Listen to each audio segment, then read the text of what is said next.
నమస్తే, welcome back to our channel AB housing nature. Big Boss season 9 Telugu mid week eliminate అయిన Sanjana stage మీదకి వస్తుంది. నాగార్జున గారిని అసలు ఇంతలా ఎలిమినేట్ అయ్యేంత ఏం చేశాను నాకు సార్ అని చెప్పి అడుగుతుంది. నాగార్జున గారు ఒక్కసారి చేస్తే బాగుంటుంది, ప్రతిసారి అదే చేస్తే వాళ్ళకి ఇరిటేషన్ వస్తుంది కదా అంటారు. నాగార్జున ముందుగా సుమన్ శెట్టి గారితో మొదలు పెడదామని హౌస్ మేట్స్ గురించి సంజనాని చెప్పమంటారు. సంజన సుమన్ శెట్టి గురించి దేనికి స్టాండ్ తీసుకోరు అని చెప్తుంది. నాగార్జున శ్రీజ మార్చుకోవాల్సింది ఏంటో చెప్పు అని సంజనకు చెప్తారు.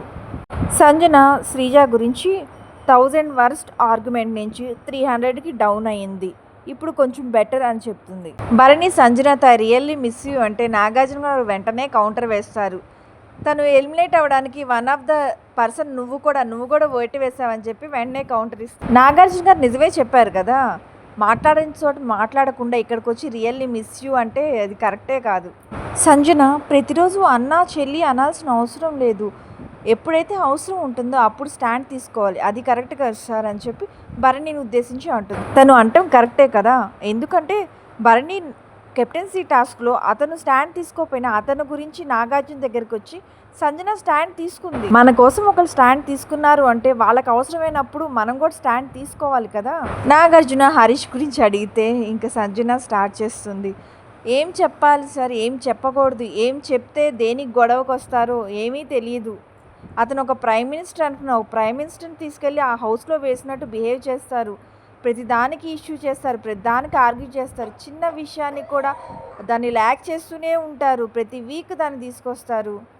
ఇలాంటి వ్యక్తితో హౌస్లో ఉండడం అసలు కరెక్టే కాదు సార్ అని అంటే సంజన హరీష్ విషయంలో 100% కరెక్టే చెప్పింది. హరీష్ అలానే ఫీల్ అవుతున్నాడు. మరి నిన్న దివ్య ర్యాంకింగ్ ఇచ్చినప్పుడు కూడా 9th ర్యాంక్ ఇస్తే కూడా దాన్ని కూడా బిగ్ బాస్ 9 అంటే 9 నాది అంటే టైటిల్ నాది అన్నట్టు బిహేవ్ చేస్తున్నారు. అసలు ఏంటో. సంజన రాము రాథోడ్ గురించి మాట్లాడుతూ కొంతమందిని తక్కువగా ట్రీట్ చేస్తుంది, కొంతమందిని ఎక్కువగా ట్రీట్ చేస్తుంది. ఎప్పుడు నిన్ను తక్కువగా ట్రీట్ చేశాను బిడ్డ అని చెప్పి కౌంటర్ ఇస్తుంది.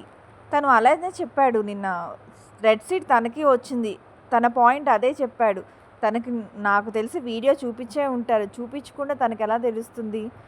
ఎగ్జాక్ట్గా మాట్లాడింది. రాము రాథోడ్కి అక్కడొక మాట ఇక్కడొక మాట మాట్లాడడం అలవాటే, ఇక్కడ కూడా మాట మారుస్తున్నాడు. నేను అనలేదు అలా అంటున్నాడు. సంజన ఇక్కడ కరెక్ట్గా అని చెప్పి వీడియో ప్రూఫ్ ఉంది, నువ్వు అనలేదని ఎలా చెప్తావు, వెళ్ళి చూసుకో అంటుంది. నాగార్జున ఇమాన్యుయల్ గురించి చెప్పమంటే ఇమాన్యుయల్ ఎమోషనల్ అవుతాడు. ఇమాన్యుయల్ ఎమోషనల్ అవ్వకు అని చెప్తూ సంజన కూడా చాలా ఎమోషనల్ అవుతుంది. నాగార్జున గారు ఇంకా సంజన మీరు బయటకు వెళ్ళాల్సిన టైం వచ్చేసిందని చెప్పి సంజనాని పంపించాలంటాడు. ఇంకా ఇమాన్యుయల్ ఇంకా ఎమోషనల్ అవుతాడు. ఇక్కడే చాలా పెద్ద ట్విస్ట్ ఉంది. నాగార్జున గారు బయటకు వెళ్ళిపో అని చెప్తూ ఒక్క నిమిషం అని చెప్పి సంజనాని మళ్ళీ బ్యాక్ పిలుస్తారు. హౌస్ మేట్స్తో సంజన లోపలికి రావాలి అంటే ఇందులో కొంతమంది త్యాగాలు చేయాలి, అప్పుడే ఆ సంజన ఇంట్లోకి వస్తుందని చెప్తారు. ముందుగా తనుజ నువ్వు ఈ సీజన్ మొత్తం కాఫీ తాగకపోతే సంజన గారు హౌస్లోకి వస్తారు, నువ్వు సాక్రిఫైస్ చేస్తావా అని అడుగుతారు. అలాగే రీతు హెయిర్ కట్ చేయాలి, నువ్వు కనుక హెయిర్ కట్ చేస్తే సంజన గారు హౌస్లోకి వస్తారు, నువ్వు కట్ చేస్తావా అని చెప్పి వాళ్ళిద్దరిని క్వశ్చన్ చేస్తారు. నాకు తెలిసిన అప్డేట్ ప్రకారం వాళ్ళిద్దరూ సాక్రిఫైస్ చేయడానికి ఒప్పుకుంటారు. అందువల్ల నాగార్జున గారు సంజనాని హౌస్లోకి పంపిస్తారు. రేపటి నుంచి హౌస్లో సంజన 2.4 స్టార్ట్ అవుతుంది. రేపటి నుంచి గేమ్ చాలా ఇంట్రెస్టింగ్గా ఉంటుంది. ఈ వీడియో మీకు నచ్చినట్టయితే మా ఛానల్ లైక్ చేయండి, షేర్ చేయండి. ఇలాంటి మరెన్నో వీడియోస్ కోసం మా ఛానల్ సబ్స్క్రైబ్ చేయండి. Thank you for watching.